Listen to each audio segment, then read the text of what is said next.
Welcome friends once again into the genuine practical homeopathy.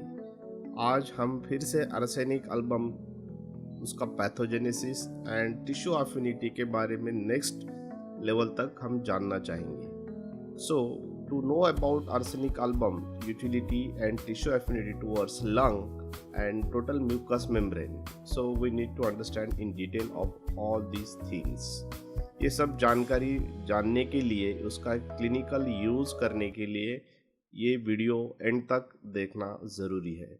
अगर आपको पूरा आर्सेनिक एल्बम का यूटिलिटी सही तरीके से क्लिनिक में यूज़ करना है तो ये जानकारी बहुत ही ज़रूरी है, बिकॉज ये सब जानकारी है, ये आर्सेनिक एल्बम का जो हम क्लिनिकल यूज़ करते हैं through the law of similia, all these teachings are depends on or guided by Hahnemannian teachings. That's why I called it as a genuine practical homeopathy, and all this is the genuine teachings of Samuel Hahnemann.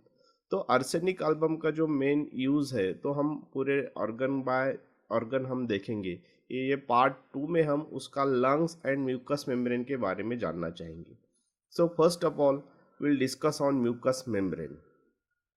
ये जो mucus membrane जो होता है वो everywhere, mostly GIT system and respiratory track system, हम acute में भी ये कैसे काम करता है वो ऑलरेडी देख चुके हैं, लेकिन क्रॉनिक कंडीशन में भी आर्सेनिक एल्बम का यूटिलिटी बहुत ज़्यादा है।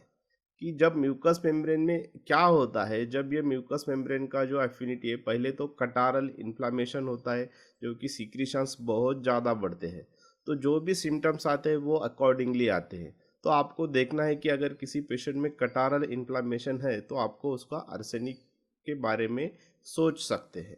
अब दूसरा जो एफिनिटी होता है म्यूकस मेम्ब्रेन के बारे में, वो डिस्ट्रक्शन ऑफ म्यूकस मेम्ब्रेन होता है, ulceration and total destruction of mucus membrane. जो भी डेब्रिस होता है, जो भी एंड प्रोडक्ट होता है डिस्ट्रक्शन के बाद, अपोलाइसिस एंड अपोटेसिस के बाद, जो बॉडी उसको इलिमिनेट कर सकती है, उसको डिस्ट्रॉय कर सकती है, लेकिन कुछ ऑटोइम्यून डिसऑर्डर्स में ये प्रोसेस बंद हो जाता है।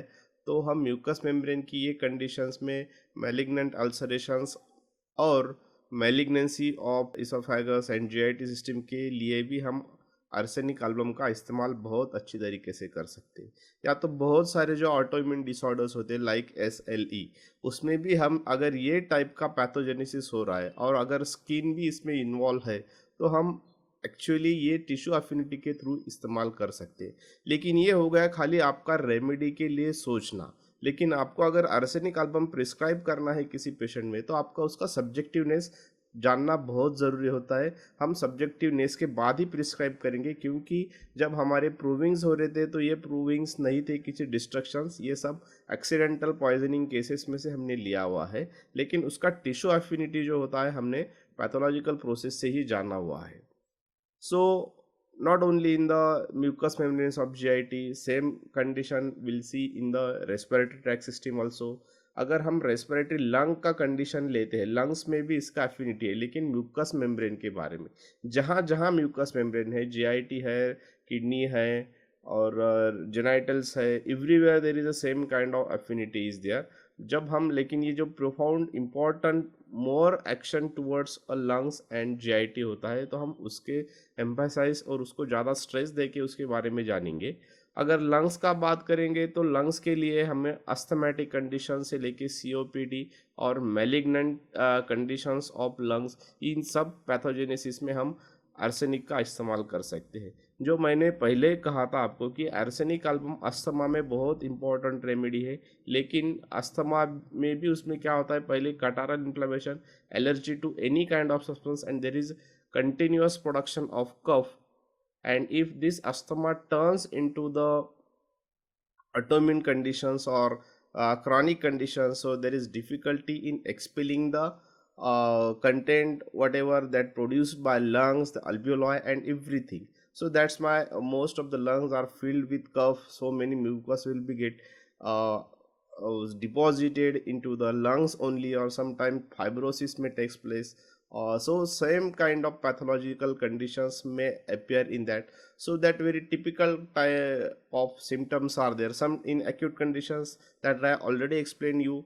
If you can see the COVID-19 situations, Covid के पैथोलॉजी में भी हमने ये देखा था कि अगर कटरल इन्फ्लेमेशन अगर लंग्स का हम देखें तो ज़्यादा हाई पैथोलॉजी तक जाता है, ज़्यादा एडवांस पैथोलॉजी में जाता है, तो उसके अंदर डिस्ट्रक्शंस अल्सरेशन होते हैं, या तो जो सिक्रीशन है वो बॉडी रीअब्सॉर्ब कर लेती है वाटर, सो उसकी वजह से लंग्स के अल्वियोलाई ब्लॉक होना शुरू हो जाते हैं, फाइब्रोसिस होना शुरू हो जाता है, या तो फिर लंग्स डिफ़िकल्ट हो जाता है कि पूरी तरीके से जितना ऑक्सीजन बॉडी को चाहिए उतना बॉडी नहीं ले पाती है।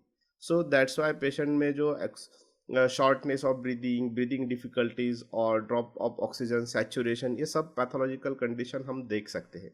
अब ये हो गया पैथोलॉजिकल टिश्यू एफिनिटी एंड उसका पैथोजेनेसिस, जो आर्सेनिक एल्बम का जो एफिनिटी है। लेकिन हमें इस्तेमाल करने के लिए ये बहुत जानना ज़रूरी है कि उसके अंदर सब्जेक्टिवनेस क्या है। फॉर एग्जांपल सब्जेक्टिवनेस के बारे में हम जानना चाहते हैं तो आर्सेनिक एल्बम का जो पेशेंट का मेंटल स्टेटस होता है while he was in suffering.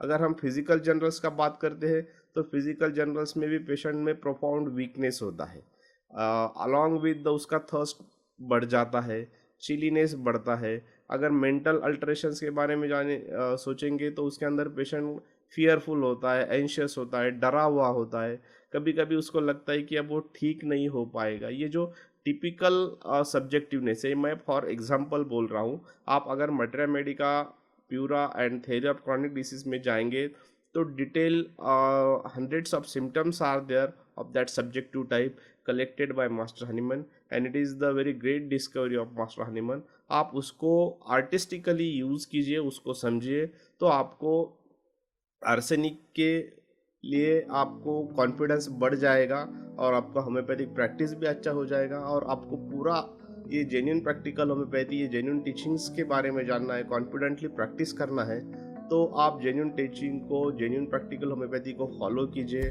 हमारा फेसबुक पेज भी है, हमारा वेबसाइट भी है। अगर आप इंटरेस्टेड है कोर्स करने के लिए तो आप कोर्स भी कर सकते हैं। Thank you for watching.